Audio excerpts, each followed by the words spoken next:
Hello, everybody. It's been a while.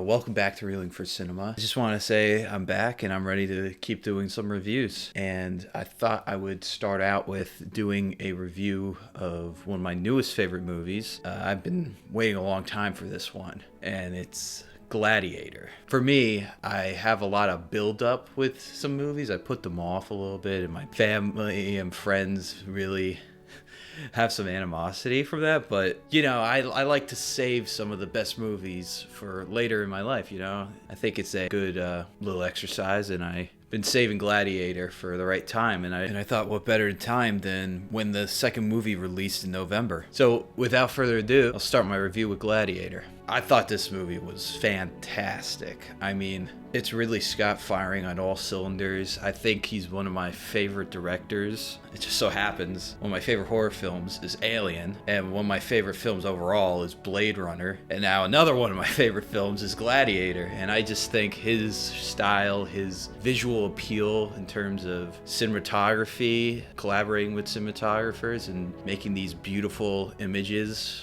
is second to none. You hear, I know he's a controversial figure, but Mel Gibson talk about he's a master at eliciting a feeling through images. I feel like that's on full display in Gladiator. I always like to reference just a shot that, and it's in a Ridley Scott movie, right? And you don't know why it works, or why it's effective on some level, but it's kind of a profound, effective shot. Mm-hmm. And it's that first shot in the Gladiator movie where he's running his hand over the wheat, right? Mm-hmm. With that music and stuff. Why does that work? I don't know.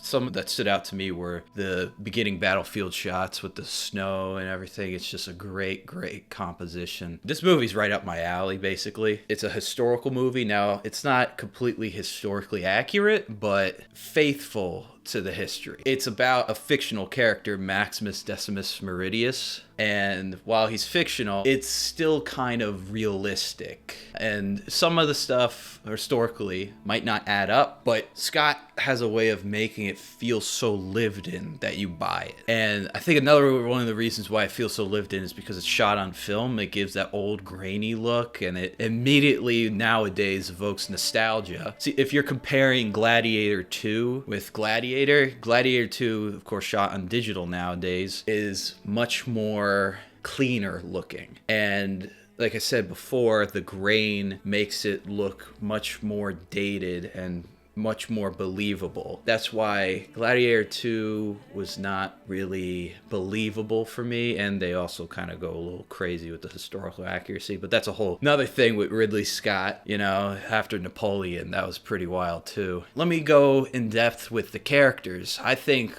Russell Crowe did a fantastic job as Maximus. I mean, it's a man whose whole country has turned his back on him, and he's trying to figure out what it is to be a warrior, and to be a warrior is to fight for your loved ones and freedom. And I think he really demonstrates what it's like to be a true warrior. And his performance is fantastic. There's just so many quotable lines like, "What we do in life echoes in eternity."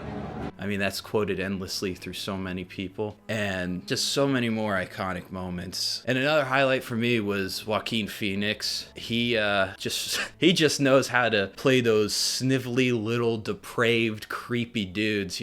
This was probably the first version of that, and it's probably his best, maybe other than Joker. But he just knows how to play those characters. I wouldn't say it's typecast because they're so different. He's an emperor, gladiator, and Joker. He's a kind of street urchin kind of guy, just trying to make ends meet, mentally ill. He just plays it so good, and it's just at the end, there's so much catharsis with the build-up because you're hoping that he's not going to get the best of Maximus in the gladiator pit. And of course, he doesn't, and it's just the payoff is fantastic. This movie does a good job of not knowing if the hero is going to be triumphant or not, so you're still questioning how the hero is going to get through it because it seems seems like it's impossible odds. He's in a gladiator pit. You never know if you're going to come out alive, and it's just a huge endeavor each time you're facing off against another opponent. One of my favorite parts about the movie is the mesmerizing score. Hans Zimmer did probably his finest work other than Interstellar, in my opinion, or Dune maybe. It's just absolutely